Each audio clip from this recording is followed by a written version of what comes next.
www.casarema.fr. Si tu as un ami cupide, sépare-toi de lui. Il te vendra, il te trahira. On lui proposera une somme et toi tu seras vendu. Un cupide est toujours un mauvais ami. La cupidité est une idolâtrie. Quand quelqu'un est cupide, il adore maman, il adore un faux Dieu. Tout cupide est un idolâtre. Quand tu as un $100 là et tu entres en extase, tu as fait l'adoration quand nous disons Alléluia. Ton ami que tu appelles pire, si on lui propose $100,000 pour te vendre, il va prendre ou il ne va pas prendre. Judas à côté de Jésus, rempli de cupidité, a vendu Jésus. Et à combien il a vendu? Vraiment un cupide très très bête. Nous pensons souvent que c'est l'impudicité qui peut nous emmener en enfer. Nous pensons souvent que c'est mentir qui peut nous amener en enfer. Non, il n'y a pas que cela. La cupidité aussi conduit à l'enfer parce qu'un cupide est un idolâtre. Mais la Bible nous dit que dans une guerre, Balaam fut tué. Pourquoi? À cause de la cupidité. Lorsque tu aimes l'argent, tu mourras frappé par Dieu. La Bible dit que les cupides n'hériteront point le royaume de Dieu. Pour voir plus de vidéos chrétiennes en exclusivité, tapez www.casarema.fr. Soyez les bienvenus au culte des projets de l'église La Compassion. C'est un culte d'équilibre dans lequel nous mettons ensemble pour réaliser des projets matériels. Nous avons un culte dimanche où nous prêchons la sainteté, un culte où nous prêchons la puissance, un culte où nous parlons des familles et un culte où nous parlons des projets. Le thème de mon message ce matin, c'est les caractéristiques d'un cupide. Dis à ton voisin, les caractéristiques d'un cupide. À celui qui est à ta gauche, à celui qui est à ta droite. Dernière question, dis à ton voisin, es-tu cupide? Et ne réponds pas, tu répondras à la fin du message. Nous parlons des caractéristiques d'un cupide ou des signes révélateurs de la cupidité ou de comment reconnaître qu'on est cupide. Parce que souvent quand on prêche, les gens disent on va voir qui est cupide, mais il s'agit de toi. Amen. Cette parole t'est présentée pour que toi-même tu puisses savoir si tu es cupide. Il y a beaucoup de choses à dire à ce sujet, mais sachez que la cupidité sera l'un des signes des temps de la fin. Pas seulement les catastrophes naturelles, pas seulement les épidémies, mais aussi les gens vont beaucoup aimer l'argent. Car c'est ça la définition de la cupidité, c'est aimer l'argent. Les temps de la fin seront caractérisés par un grand développement technologique, par une grande connaissance, par l'effusion de l'esprit et tout le reste, mais aussi par l'amour de l'argent. Que ce soit au milieu des païens et même dans l'Église, il y aura la manifestation de la cupidité, de l'amour de l'argent. Voici les caractéristiques d'un cupide. Et si tu peux les écrire, ce serait une bonne chose. Le cupide aime l'argent au lieu d'en avoir besoin. Il pense en permanence à l'argent. Il fait tout pour l'argent. Il n'est motivé que par l'argent. Il ne crée des relations qu'autour de l'argent. Il fait des alliances qu'en fonction de l'argent. Il est prêt à tout pour l'argent. Il perd sa joie et sa paix quand il n'a pas d'argent. Il perd son contrôle devant l'argent. L'argent passe avant tout dans sa vie. Il aime recevoir l'argent, mais n'arrive pas à en donner aux autres. Il vole même Dieu dans ses dîmes, ses offrandes et ses vœux. Il ne supporte pas qu'on parle de l'argent à l'église. Le Cupide, déjà la démangeaison, le fait que j'ai cité le mot dîme. Il ne paye pas ses dettes. Il ment pour avoir l'argent. Il le vole pour avoir l'argent. Il se prostitue pour avoir l'argent. Il recherche des intérêts exorbitants dans ses affaires. Il préfère amasser que partager. Il est avare. Il est ami de l'argent et non le maître de l'argent. Il vit dans la corruption et le détournement des fonds. Il pense que tout le monde est cupide comme lui. Il soupçonne le monde entier d'être cupide. Il est déloyal dans ses relations parce qu'il fait passer l'argent avant l'amitié. Il aime l'argent au lieu d'en avoir besoin. Dieu n'est pas contre l'argent, mais Dieu est contre l'amour de l'argent. Tu peux avoir besoin de l'argent, c'est bon. Lorsque tu as besoin d'argent, tu es le maître de l'argent.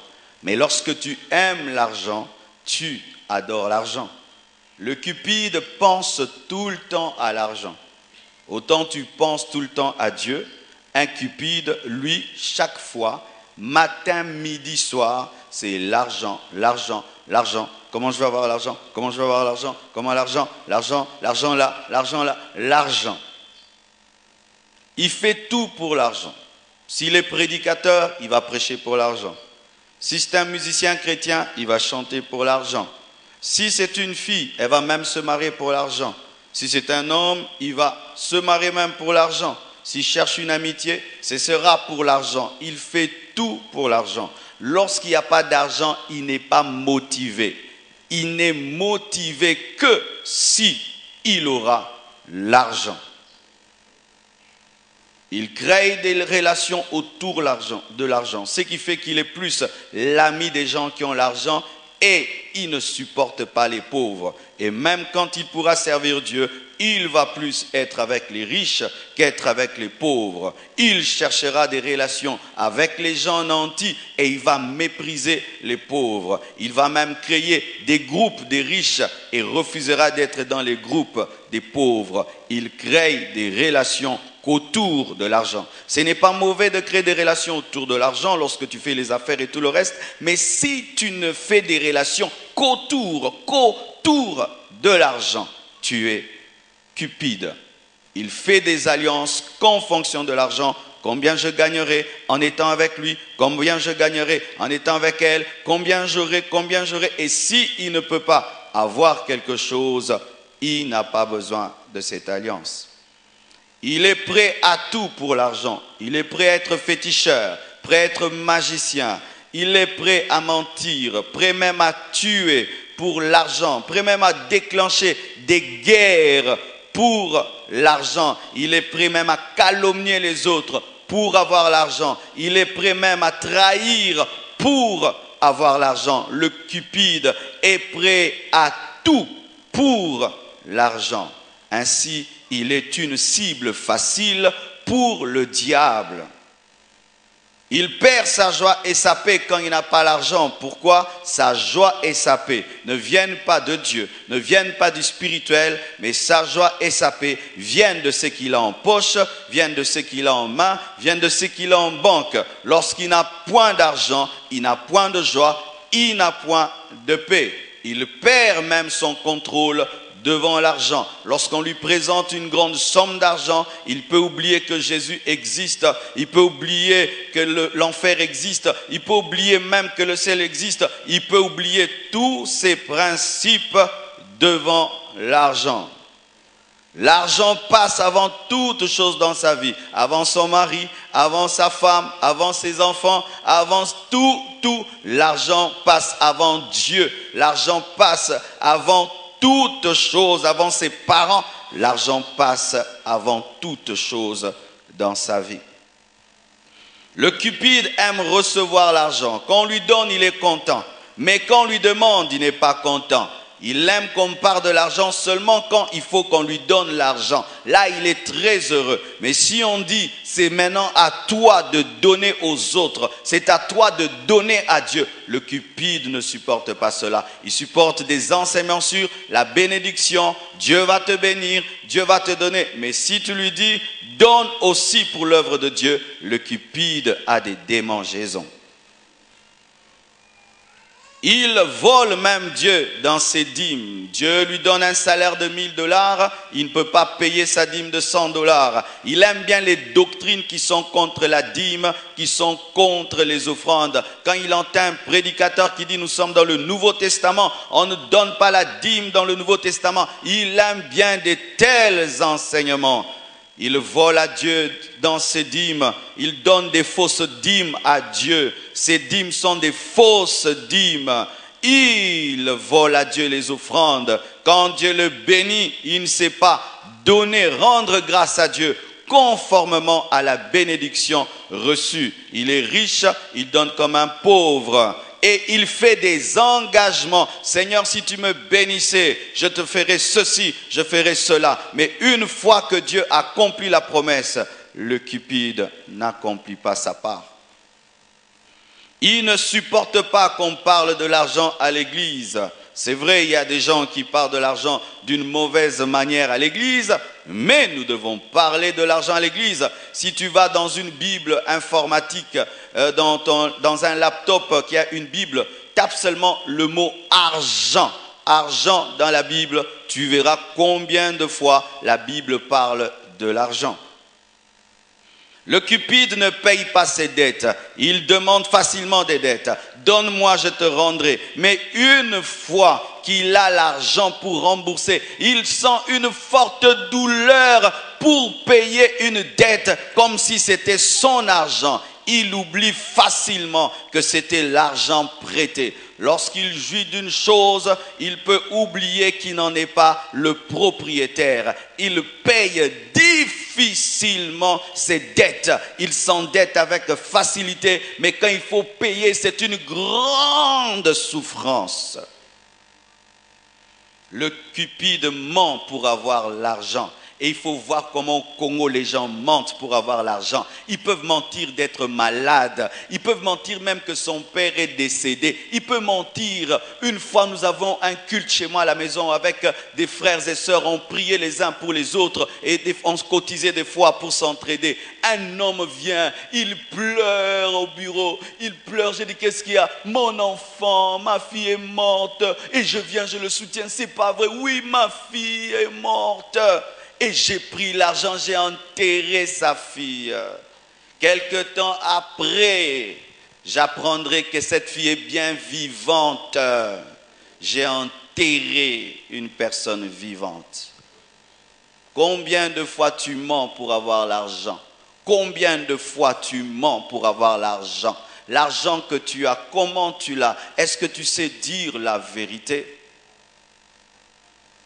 Une fois, un frère est venu à l'église, il m'a dit, « Pasteur, dis-moi combien tu as en banque pour l'achat de la parcelle et je te donne la moitié. » En ce temps-là, c'était au début du processus achat parcelle. Nous n'avions que 10 000 $. 10 000 $. Et je lui ai dit, nous n'avons que 10 000. Il a pris 5 000 $, il m'a donné. Mais si j'avais menti, j'avais dit 50 000, il allait me donner 25 000. Mais je ne pouvais pas le faire parce que ma conscience et Dieu m'en empêchaient. Dieu te testera. Beaucoup des chrétiens congolais mentent pour avoir l'argent. Le cupide vole l'argent. Quand tu voles l'argent, tu es un cupide. Et je défie tous les chrétiens congolais de vivre sans voler, de vivre sans voler, de vivre sans corruption, de vous contenter de votre salaire. C'est un défi. En ce temps-ci, tu ne peux pas te dire chrétien si tu vis dans la corruption et si tu voles l'argent. Quiconque ici vit dans le vol, tu dois restituer l'argent que tu as volé. Certains seulement disent, Seigneur, pardonne-moi. Non, pas seulement ça. Si tu as les biens mal acquis, tu dois les rendre. Et si la personne est morte, cherche même une église, rends cela. Alléluia. Le cupide vole l'argent. Il se prostitue pour l'argent. Combien de belles filles nous voyons sur le boulevard? Elle est là pour 10 $. Elle est là pour 5 $. Elle est là pour 2000 francs. Elle ne peut pas travailler de ses propres mains et attendre que Dieu la bénisse. Non, il faut qu'elle aille vite l'argent parce qu'elle a un loyer à payer. Elle a des mèches à acheter. Elle a des choses à acheter. Elle vend son corps pour avoir 30 $. Est-ce que ma sœur, est-ce que tu vaux 30 $? Tu n'as pas de prix. Je dis tu n'as pas de prix. C'est pourquoi même lorsqu'il faut doter une femme, ce n'est qu'un prix symbolique parce que tu n'as pas de prix. Mais quiconque est dans la prostitution est cupide. Alléluia.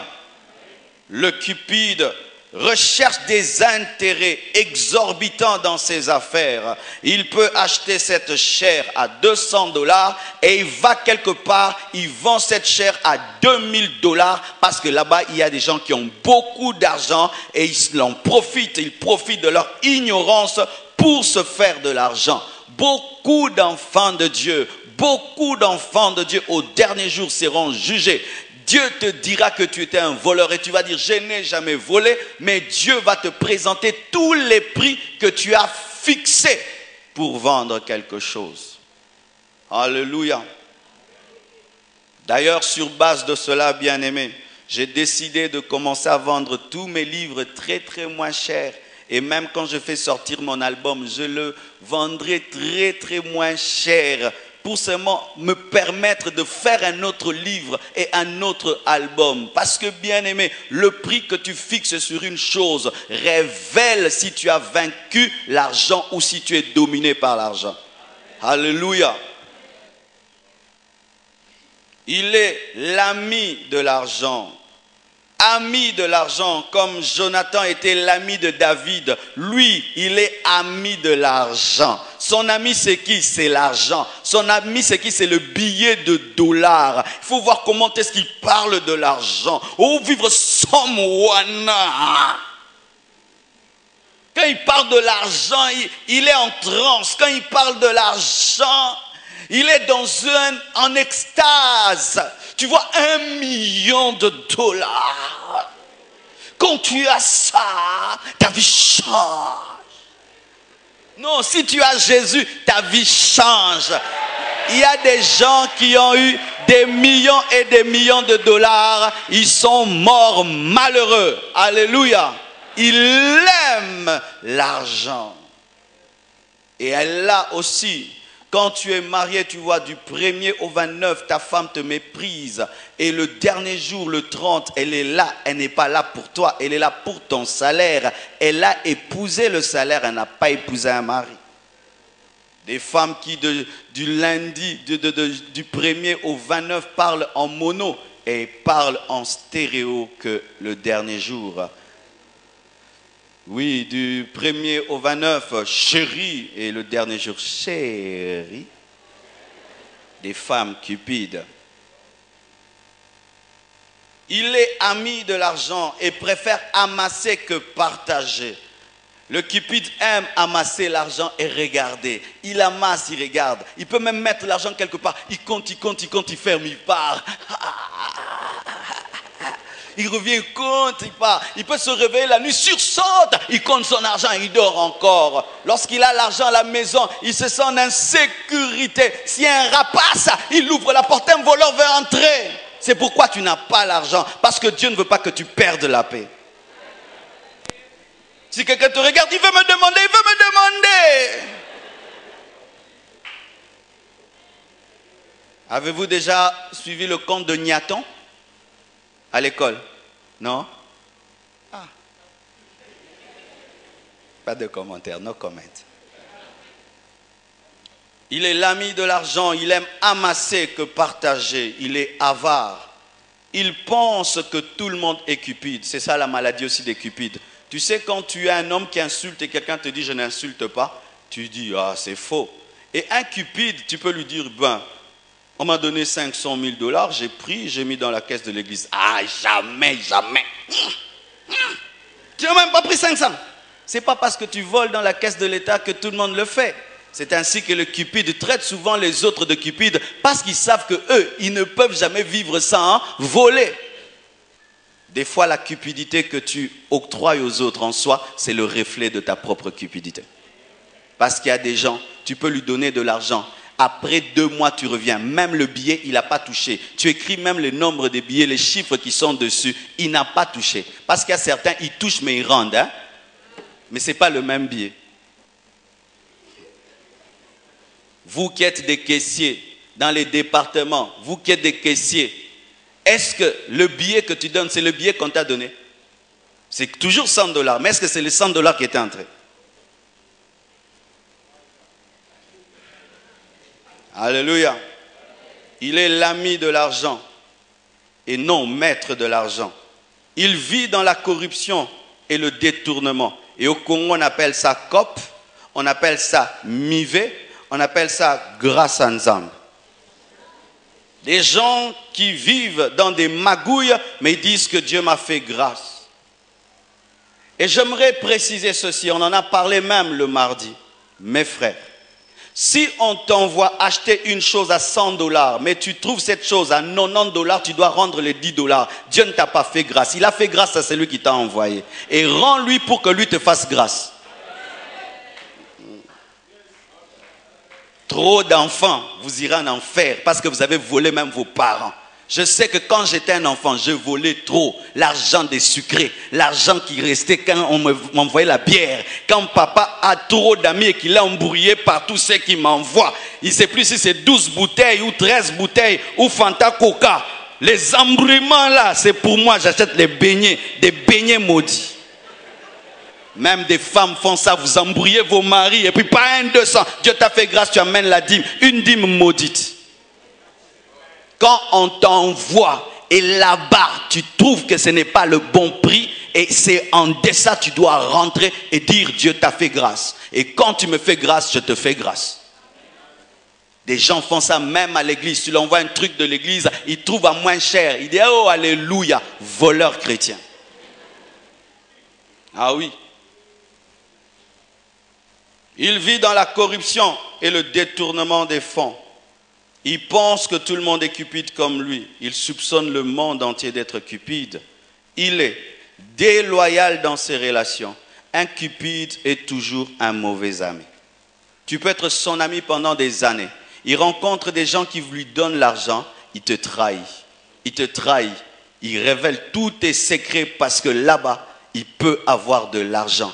Si tu as un ami cupide, sépare-toi de lui. Il te vendra. Il te trahira, on lui proposera une somme et toi tu seras vendu. Un cupide est toujours un mauvais ami. Combien de grands hommes ont été empoisonnés rien que par cupidité? C'est pourquoi des fois quand je suis invité dans une église et puis on me donne de l'eau, je ne bois pas l'eau. Pourquoi? Je ne connais pas la capacité de vos protocolaires par rapport à $10 000. Si quelqu'un dit à votre protocolaire de m'empoisonner pour $10 000, je ne sais pas s'il va dire oui ou non. Alors, comme je ne connais pas votre dimension par rapport à l'argent, je ne bois pas, je ne suis pas un enfant.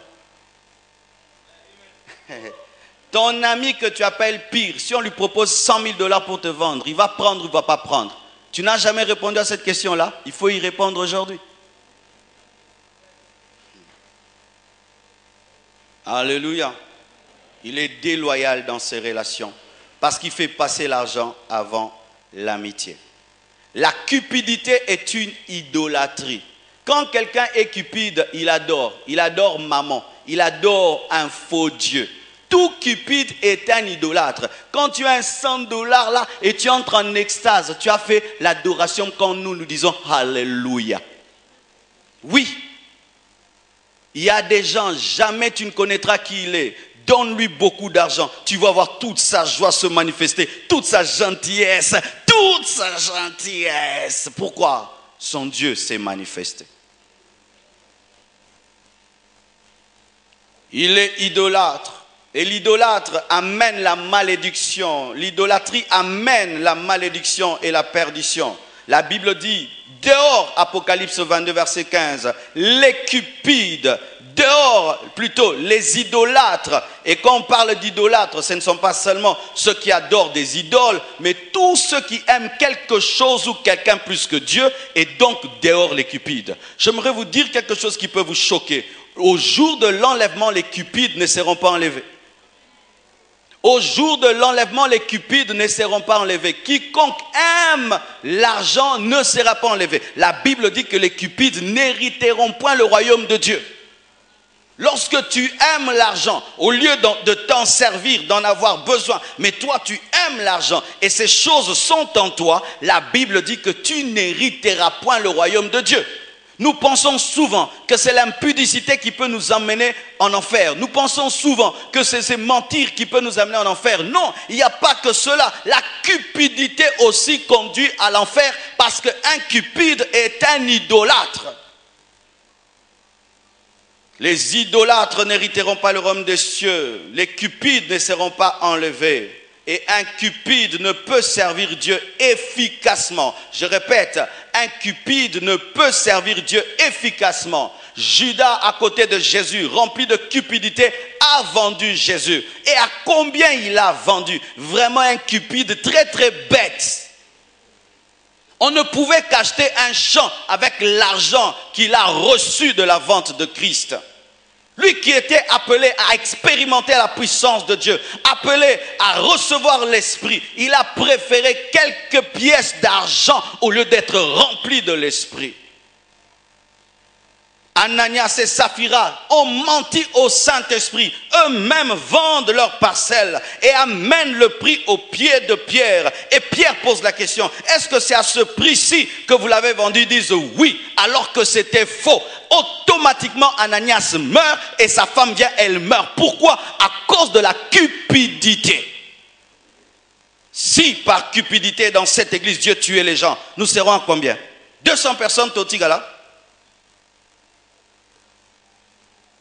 Balaam, un prophète, lorsqu'il fléchit les genoux, il voit des visions. Balak vient auprès de lui et lui dit, prends cet argent et maudis Israël. Balaam va prier l'Éternel. Veux-tu que j'aille avec Balak maudire Israël? Et Dieu dit, tu ne maudiras pas celui que j'ai béni. Tu ne le feras pas. Mais comme il aimait l'argent, la Bible nous dit que Balaam, même s'il connaissait déjà la volonté de Dieu, est allé prier encore. Pourquoi? Parce que Balak avait élevé le prix, la somme. La somme était trop alléchante. Il est encore allé prier Dieu alors qu'il connaissait déjà la réponse de Dieu. Et le même Dieu qui lui dit, tu n'iras pas, lui dit, va. Et lorsqu'il va, il rencontre un ange devant lui et qui cherche à le tuer. Pourquoi? Il avait quitté la volonté parfaite de Dieu et était tombé dans la volonté permissive. Et la Bible nous dit, il a dit à Balaam, ce peuple ne peut être maudit. Mais il lui a donné des stratégies qui pouvaient faire qu'Israël puisse quitter Dieu. Ils ont envoyé des femmes et ils sont tombés dans le péché et Dieu a frappé Israël. Mais la Bible nous dit que dans une guerre, Balaam fut tué. Pourquoi? À cause de la cupidité. Lorsque tu aimes l'argent, tu mourras frappé par Dieu. Les cupides ne peuvent servir Dieu efficacement. La Bible nous dit, lorsque Josué a eu à conquérir Jéricho, Dieu lui a dit, tu ne toucheras pas aux biens de Jéricho. Dieu a frappé d'interdit les biens de Jéricho. Mais Akan, qui était cupide, va prendre des biens de Jéricho et les garder dans sa tente. Et la Bible nous dit qu'à cause d'Akan, tout Israël a perdu une bataille devant une petite armée de Haï. Alors qu'ils venaient d'avoir la victoire sur Jéricho, ils sont tombés devant Haï. Et Josué prie et pleure. Et Dieu lui dit, il y a l'interdit en Israël jusqu'à ce qu'on découvre que c'était Akan qui avait amené l'interdit. La Bible nous dit, à cause d'Akan, sa femme, ses enfants, ses bœufs, ses serviteurs sont morts le même jour. La Bible nous parle encore de Géasi. Géasi qui était le fils de prophète, qui était le serviteur d'Élisée, un grand prophète de Dieu, celui qui a succédé à Élie, un homme de puissance, un homme de feu. Mais un jour, un homme lépreux vient vers Élisée. Aman le lépreux, un général, et Élisée lui dit, jette-toi 7 fois dans l'eau et tu seras guéri. Et 7 fois il se jette, il est guéri. Il amène une offrande pour dire merci. Mais Élisée refuse de prendre l'offrande parce qu'on ne prend pas toute offrande. Je dis, on ne prend pas toute offrande. J'aimerais dire à tous mes fils spirituels qui prêchent l'évangile, on ne prend pas toute offrande. Il y a des offrandes qu'il faut refuser de prendre. Pourquoi? Parce qu'il y a certaines offrandes qui ne sont pas des offrandes. C'est la lèpre de Naaman. Alléluia. Et il amène son offrande. Mais Élisée voit la lèpre et il refuse de prendre. Mais à côté de lui, il y avait un fils spirituel cupide qui était à côté d'Élie. Non d'Élisée, non pas à cause de son onction, mais à cause des bénéfices de son onction. Et il a dit, père spirituel, Aza, Yuma. Papa na kokozamayele. Yuma, Élisée, Yuma, tu as raté l'argent. Et il suit Aman. Et il dit, donne-moi ça. Et la Bible nous dit qu'Élisée a pu voir. Il lui a dit, d'où viens-tu, Géasi? Mon esprit est avec toi quand tu as pris l'offrande d'Aman. Désormais, la lèpre de Naaman s'attache à toi et à tes enfants. Et vous qui êtes appelés à me succéder, vous ne me succéderez pas. À cause d'un peu d'argent, il a perdu l'onction, il a perdu la destinée et il a reçu la lèpre. Lorsque tu es cupide, tu ne peux servir Dieu efficacement.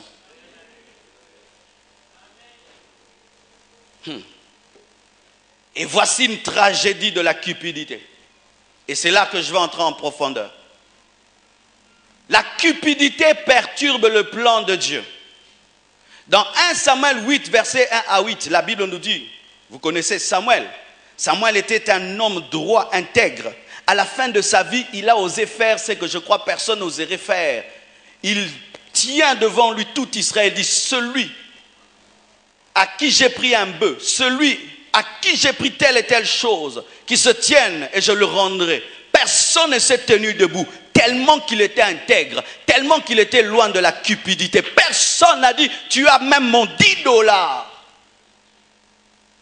Mais il avait des fils cupides.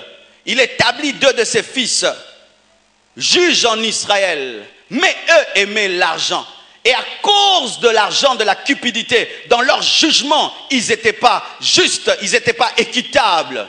Écoutez maintenant le peuple. Le peuple vient auprès de Samuel et dit, Samuel, tes fils ne sont pas comme toi. Tes fils sont cupides. Tes fils ne sont pas comme toi. Et nous ne voulons pas qu'ils nous jugent. Et nous ne voulons pas qu'ils te remplacent. Fini la théocratie. Nous aussi, nous voulons des rois comme les autres nations. Si vous ne savez pas, c'est à cause de la cupidité des fils de Samuel que la théocratie a pris fin et que aussi Israël est entré dans la monarchie. Parce qu'ils ont été déçus par ceux qui devaient succéder à un homme qui n'était pas cupide. C'est alors que Dieu dit, ils ne t'ont pas rejeté, mais c'est moi qu'ils ont rejeté. Je vais leur donner un roi. Et qui devient roi? Saoul. Saoul qui était Benjamin, alors que la tribu de Benjamin n'était pas appelée à la royauté. C'est la tribu de Juda qui était appelée à la royauté. À cause de leur cupidité, le plan de Dieu pour Juda est court-circuité. Si Israël a des rois, c'est à cause des fils de Samuel, qui avaient un père spirituel, mais eux étaient dans la cupidité. Et à cause d'eux, le malheur est tombé sur Israël. Et Israël est devenu comme les autres nations de la terre, avec un roi physique. Alors que la gloire d'Israël, c'est qu'on ne voyait pas son roi. Alléluia. Bien-aimés frères et sœurs, nous disons non à la cupidité dans cette église. Dis avec moi, nous disons non à la cupidité dans cette église. Nous disons non à la cupidité dans cette église. Parce que les cupides dans cette église nous empêcheront d'atteindre le projet de Dieu. Le cupide, quand Dieu le bénit et lui donne un ordre, donne, il ne donne pas. Et il bloque la bénédiction.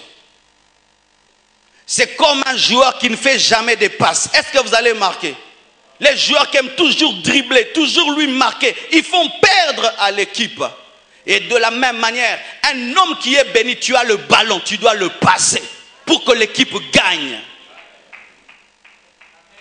Et nous avons à réaliser, comme c'est notre culte de projet, quelque chose, nous devons acheter une parcelle. Mais il y a une chose qui peut nous empêcher d'acheter une parcelle, c'est la cupidité en nous. La cupidité en nous. Bien-aimés, l'un des signes du réveil, c'est la victoire sur la cupidité. Alléluia. Et souvent les fidèles, vous parlez de cupidité seulement dans les hommes de Dieu, alors que vous-même, vous êtes dans la cupidité. Est-ce que quand j'ai cité ces choses, tu ne t'es pas retrouvé? Si tu t'es retrouvé, tu es cupide, mais assis sur la chaise, en attendant de sortir pour te manifester. Alléluia. Nous disons non à la cupidité. Seul Jésus-Christ sera assis sur le trône de notre cœur. Et comment est-ce que Dieu vient faire pour vérifier s'il est sur ton cœur? Il vient te demander quelque chose qui te fait mal. Lorsqu'il a béni Abraham et qu'Abraham avait un fils et il a commencé à beaucoup aimer Isaac, Dieu a dit, je vais vérifier si je suis toujours sur le trône du cœur d'Abraham. Il dit, Abraham, donne-moi ton fils. Et il précise, pas Ismaël, ton fils que tu aimes beaucoup, je parle d'Isaac. Et Abraham dit, je vais le donner. Et quand il veut tuer, Dieu dit, ne tue pas. J'ai vérifié, je suis sur le trône. Est-ce que Dieu ce matin peut vérifier s'il est sur le trône de ton cœur ou si c'est l'argent qui est sur le trône de ton cœur?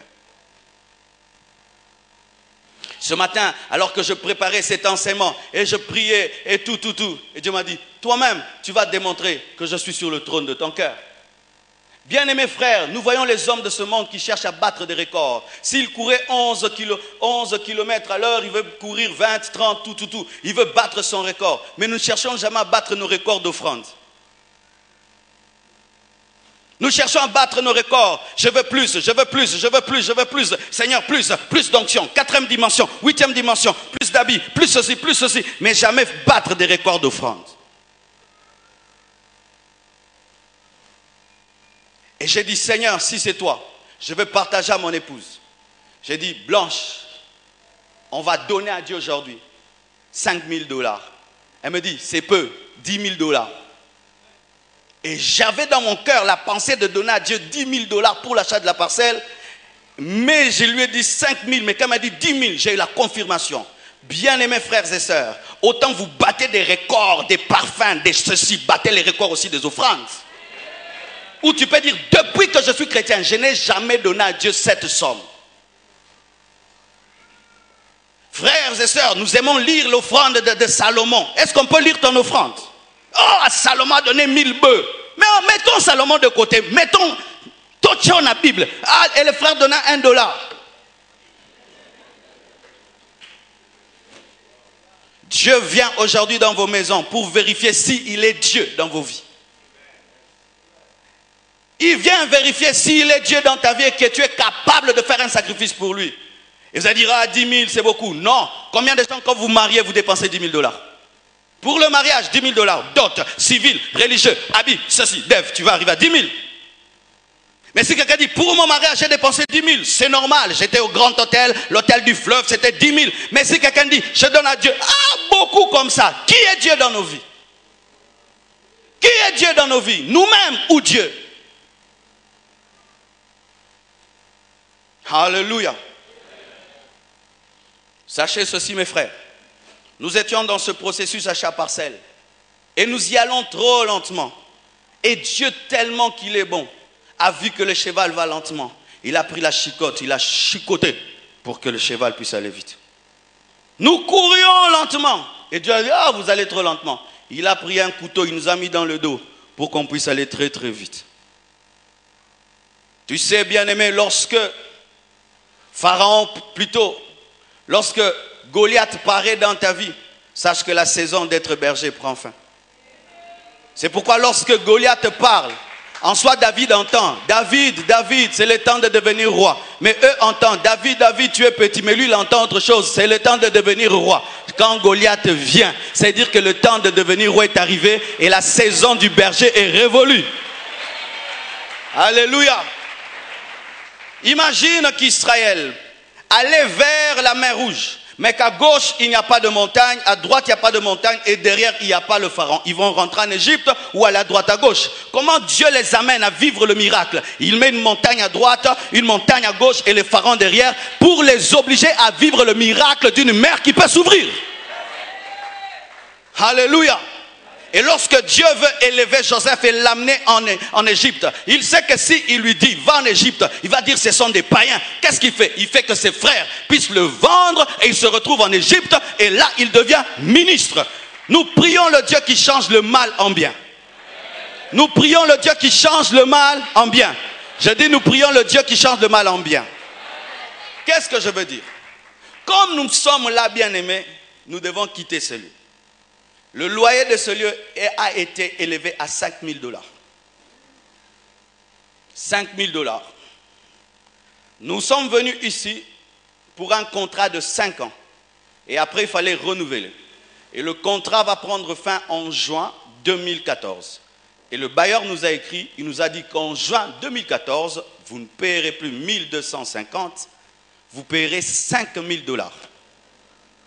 Et vous devez avoir une garantie de 12 mois. 12 fois 5 000, ça fait 60 000 $. Donc il faut donner une garantie de 60 000 $ et payer 5 000 $ chaque mois. Je lui ai dit, j'ai refusé. Je me suis chassé. Parce que je ne peux pas travailler pour payer un loyer. Et il fut un temps, il y avait une guerre. Et dans cette guerre, une poignée de militaires sont allés conquérir un territoire. Et lorsqu'ils vont conquérir le territoire, ils disent à leur général, la terre est belle et tout ça, mais ils sont plus nombreux que nous. Et quand ils le disent au général, le général prend une torche et il brûle tous les bateaux. Et il dit, pour que vous viviez, vous devez combattre. Et ils ont combattu. Et ils ont gagné. Moi aussi, j'ai brûlé le bateau. Derrière, il n'y a plus rien. La seule solution, c'est acheter une parcelle. Parce que nous ne quitterons pas ce lieu pour être locataires. Fini la location. Je dis, fini la location. Je dis, fini la location. Nous ne quitterons pas ce lieu pour louer. On a loué à Bachi, à Lombi, ici, fini. On a suffisamment loué 3 fois le signe de la résurrection. Fini, fini la location. Nous ne louerons plus. C'est pourquoi j'accepte de quitter et je refuse de payer ces 5 000 $.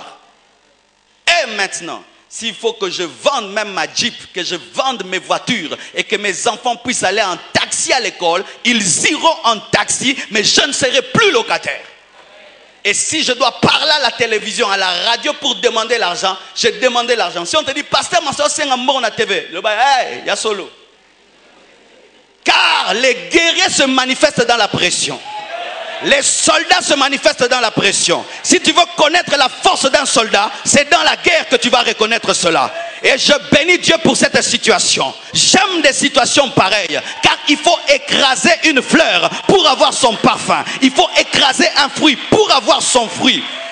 Il faut crucifier Jésus pour qu'il ressuscite. J'aime de telles situations. Et comme Job dit que mon Rédempteur est vivant, il s'élèvera le dernier. C'est l'heure où Dieu doit se manifester dans cette église.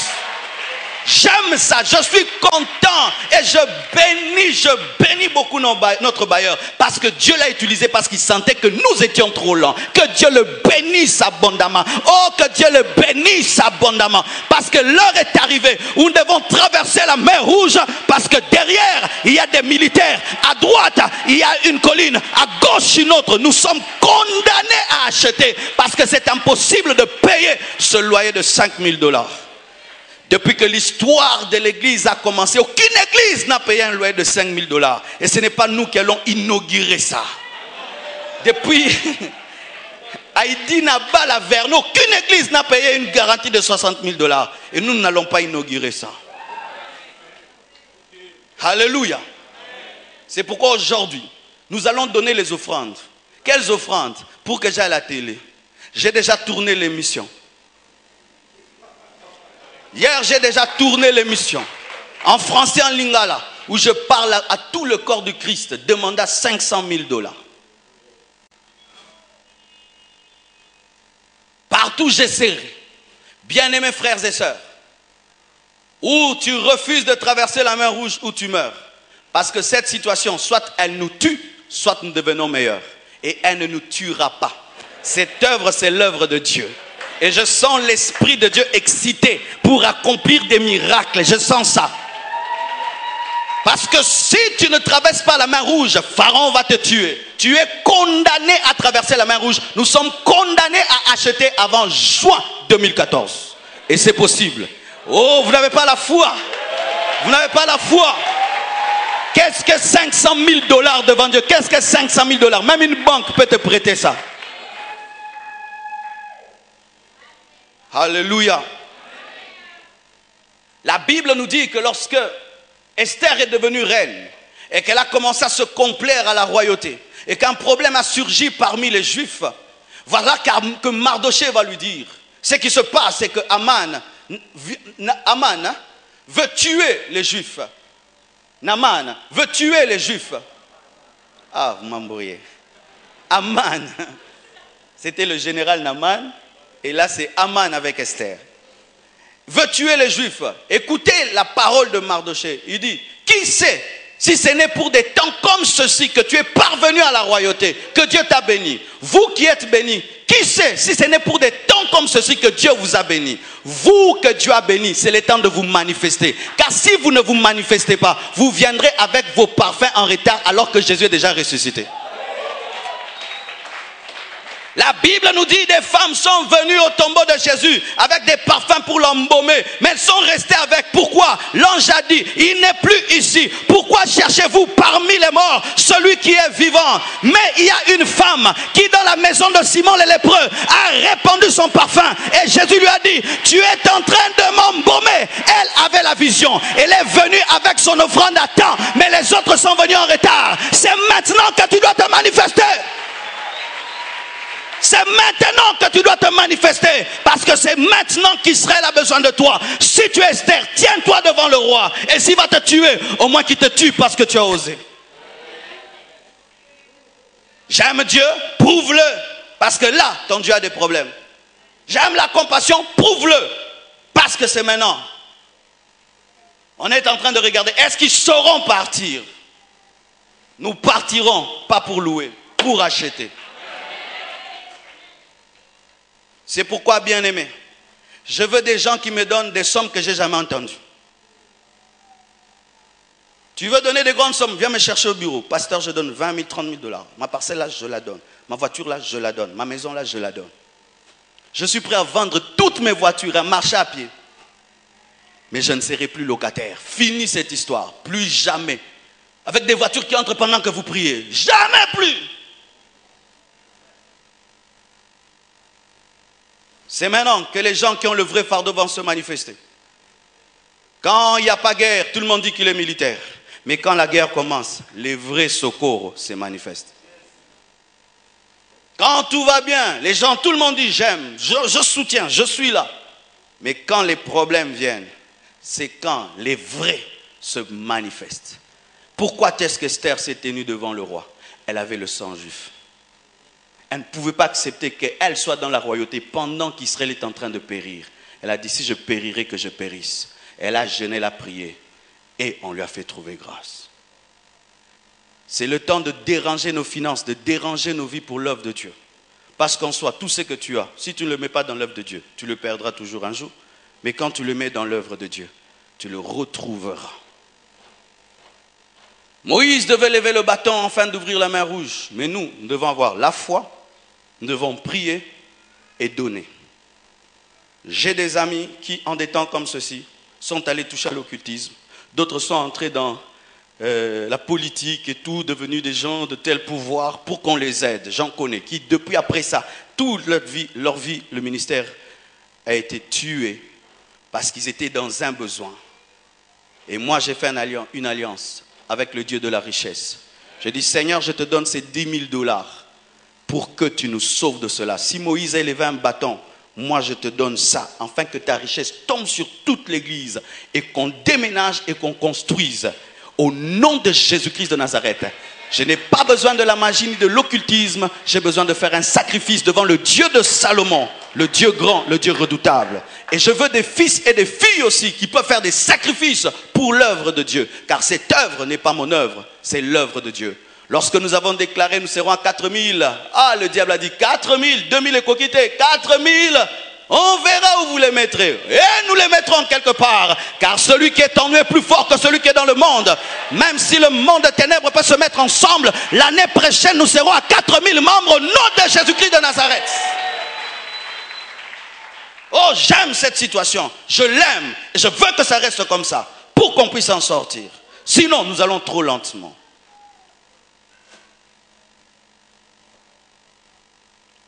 Les cupides sont fâchés. Ils se disent même, pourquoi je suis venu dans une église comme celle-ci? Mais ceux qui aiment donner à Dieu disent, waouh, quelle occasion j'ai là de venir en aide à Jésus. Car Mardoché dit, si tu ne fais rien, sache que le salut viendra. Pourquoi? C'est l'œuvre de Dieu, ça viendra toujours. Mais toi, tu ne seras pas béni. Que tu donnes pas, Dieu va prendre soin de ton œuvre. Dieu sauvera son œuvre. Que tu donnes pas. En soi, quand Dieu vient te demander, il te fait une grâce. Quand l'église avait commencé et que je demandais aux gens, donnez-moi 1000 francs, donnez-moi 2000 francs pour l'œuvre de Dieu, pour faire une banderole de 25 $.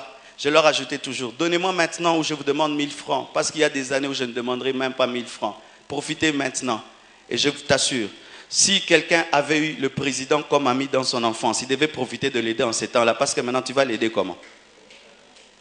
Les gens qui vont venir prier dans cette église qu'on a construit, on a des écoles, on a tout. Ils vont construire quoi? Profite, tu as la grâce d'écrire l'histoire.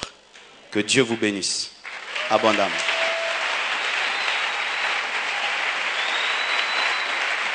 Nous nous tenons debout.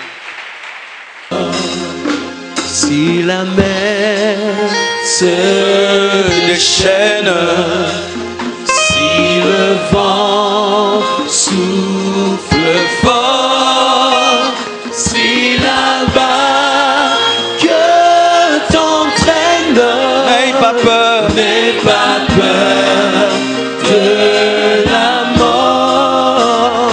Si la barque t'entraîne, n'aie pas peur de la mort. Il n'a pas dit que tu coulerais, il n'a pas dit que tu sombrerais, il a dit allons, allons sur l'autre bord, allons sur l'autre bord. Il n'a pas dit. prions le Seigneur. Que Dieu nous donne notre propre parcelle, que Dieu nous bénisse, qu'il nous donne des cœurs libres de la cupidité. Prions au nom de Jésus.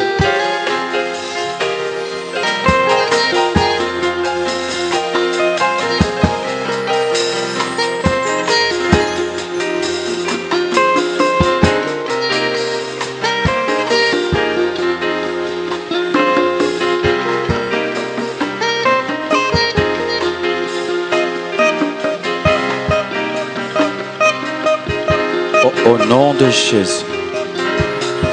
Seigneur Dieu, autant tu m'as parlé, je prie que tu leur parles à eux aussi. Autant tu m'as convaincu, que tu nous as convaincus, mon épouse et moi, je prie que tu puisses aussi les convaincre. Autant, Seigneur Dieu de gloire, tu nous as donné la force, donne-leur la force de se débarrasser des grandes sommes pour ton œuvre. Je demande un réveil de libéralité, pas seulement un réveil de prière, d'adoration, de chansons et de danse, mais un réveil des hommes qui donnent à Dieu le meilleur d'eux-mêmes. Nous déclarons que nous ne serons jamais plus locataires. Nous déclarons que nous ne serons jamais plus locataires. Nous déclarons que Goliath annonce que la saison est révolue et que David doit devenir un roi. Père Tout-Puissant, tu es celui qui fait l'appel de fonds plus qu'aucun. Toi-même convainc les cœurs car tu connais les finances de chacun de nous. Aide-nous dès ce jour dans cette église à commencer à faire des offrandes sacrificielles comme jamais auparavant. Et nous croyons qu'avec toi, que cela est possible. Au nom de Jésus. Amen. Pour voir plus de vidéos chrétiennes en exclusivité, tapez www.casarema.fr. www.casarema.fr